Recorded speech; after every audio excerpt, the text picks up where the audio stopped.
اعوذ باللہ من الشیطان الرجیم بسم اللہ الرحمن الرحیم رب اشرح لی صدری ویسر لی امری واحلل عقدۃ من لسانی یفقہوا قولی۔ السلام علیکم ورحمۃ اللہ وبرکاتہ۔ آج ہم سورہ نساء کا 15واں رکوع شروع کرتے ہیں۔ بسم اللہ الرحمن الرحیم۔ وَإِذَا ضَرَبْتُمْ فِي الْأَرْضِ فَلَيْسَ عَلَيْكُمْ جُنَاحٌ أَن تَقْصُرُوا مِنَ الصَّلَاةِ، اور جب تم لوگ سفر کے لیے نکلو تو کوئی مضائقہ نہیں اگر نماز میں اختصار کر دو۔ زمانہ امن کے سفر میں قصر یہ ہے کہ جن اوقات کی نماز میں 4 رکعتیں فرض ہیں ان میں 2 رکعتیں پڑھی جائیں، اور حالت جنگ میں قصر کے لیے کوئی حد مقرر نہیں ہے۔ جنگی حالات جس طرح بھی اجازت دے نماز پڑھی جائے۔ جماعت کا موقع ہو تو جماعت سے پڑھو، ورنہ فردن فردن ہی صحیح۔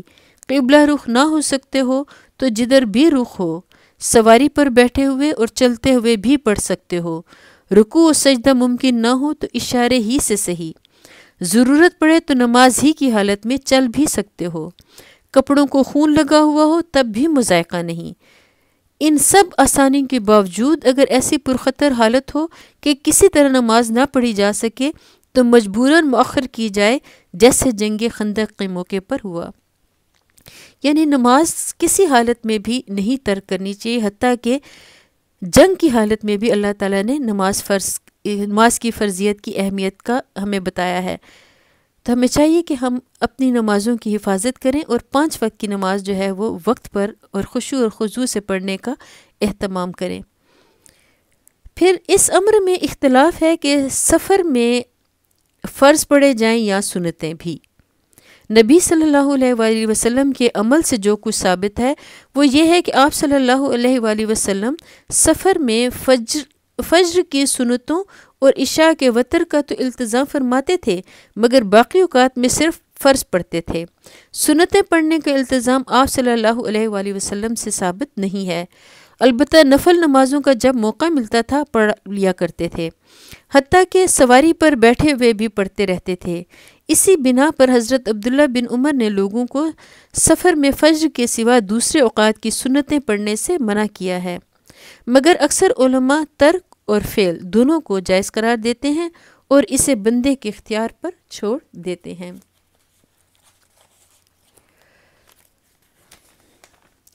ان خفتم ان یفتنکم الذین کفروا ان الکافرین کانوا لکم عدوا مبینا، خصوصاً جب کہ تمہیں اندیشہ ہو کہ کافر تمہیں ستائیں گے، کیونکہ وہ کھلم کھلا تمہاری دشمنی پر تلے ہوئے ہیں۔ ظاہریوں اور خارجیوں نے اس فقرے کا یہ مطلب لیا ہے کہ قصر صرف حالت جنگ کے لیے ہے اور حالت امن کے سفر میں قصر کرنا قرآن کے خلاف ہے، لیکن حدیث میں مستند روایت سے ثابت ہے کہ حضرت عمر رضی اللہ عنہ نے جب یہی شبہ نبی صلی اللہ علیہ وآلہ وسلم کے سامنے پیش کیا تو حضور صلی اللہ علیہ وآلہ وسلم نے فرمایا، یہ قصر کی اجازت ایک انعام ہے جو اللہ نے تمہیں بخشا ہے، لہٰذا اس کے انعام کو قبول کرو۔ یہ بات قریب تواتر سے ثابت ہے کہ نبی صلی اللہ علیہ وآلہ وسلم نے امن اور خوف دونوں حالتوں کے سفر میں قصر فرمایا ہے۔ ابن عباس رضی اللہ عنہ تصریح کرتے ہیں کہ نبی صلی اللہ علیہ وآلہ وسلم مدینہ سے مکہ تشریف لے گئے اور اس وقت رب العالمین کے سوا کسی کا خوف نہ تھا، مگر آپ صلی اللہ علیہ وآلہ وسلم نے 2 ہی رکعتیں پڑھیں۔ وَإِذَا كُنْتَ فِيهِمْ فَأَقَمْتَ لَهُمُ الصَّلَاةَ فَلْتَقُمْ طَائِفَةٌ مِّنْهُمْ مَعَكَ وَلْيَأْخُذُوا أَسْلِحَتَهُمْ، اور اے نبی صلی اللہ علیہ وآلہ وسلم، جب تم مسلمانوں کے درمیان ہو اور حالت جنگ میں انہیں نماز پڑھانے کھڑے ہو تو چاہیے کہ ان میں سے ایک گروہ تمہارے ساتھ کھڑا ہو اور اسلحہ لیے رہے۔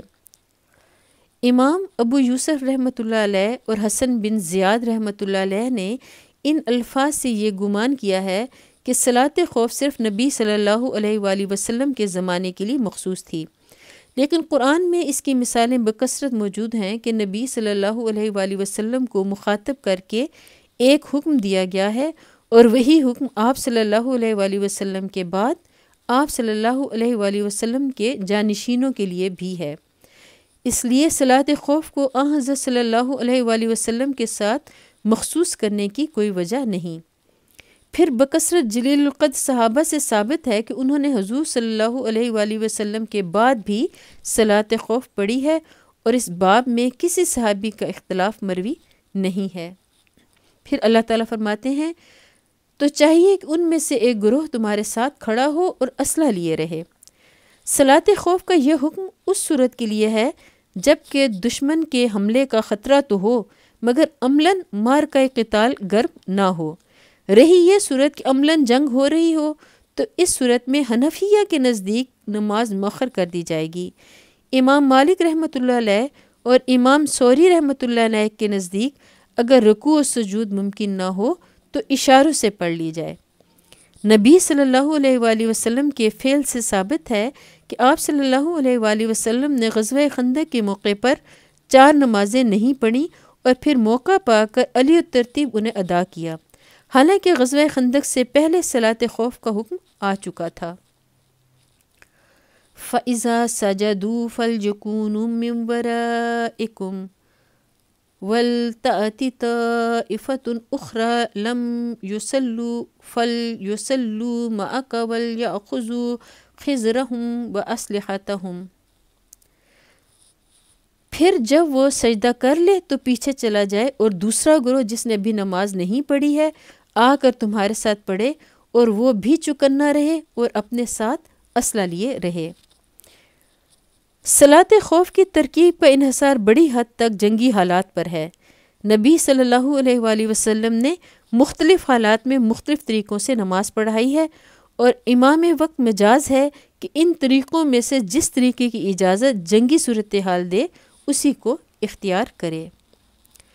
وَدَّ الَّذِينَ كَفَرُوا لَوْ تَغْفُلُونَ عَنْ أَسْلِحَتِكُمْ وَأَمْتِعَتِكُمْ فَالْجَمِيلُونَ عَلَيْكُمْ مَيْلَةً وَاحِدَةً۔ کیونکہ کفار اس طاق میں ہیں کہ تم اپنے ہتھیاروں اور اپنے سامان کی طرف سے ذرا غافل ہو تو وہ تم پر یک بارگی ٹوٹ پڑیں۔ وَلَا جُنَاحَ عَلَيْكُمْ إِن كَانَ بِكُمْ أَذًى مِّن مَّطَرٍ أَوْ كُنتُم مَّرْضَىٰ أَن تَضَعُوا أَسْلِحَتَكُمْ۔ البتہ اگر تم بارش کی وجہ سے تکلیف محسوس کرو یا بیمار ہو تو اسلحہ رکھ دینے میں مضائقہ نہیں۔ وَخُذُوا حِذْرَكُمْ إِنَّ اللَّهَ أَعَدَّ لِلْكَافِرِينَ عَذَابًا مُّهِينًا۔ مگر پھر بھی چکنے رہو، یقین رکھو کہ اللہ نے کافروں کے لیے رسوا کن عذاب مہیا کر رکھا ہے۔ یعنی یہ احتیاط جس کا حکم تمہیں دیا جا رہا ہے محض دنیاوی تدابیر کے لحاظ سے ہے، ورنہ دراصل فتح و شکست کا مدار تمہاری تدابیر پر نہیں بلکہ اللہ کے فیصلے پر ہے۔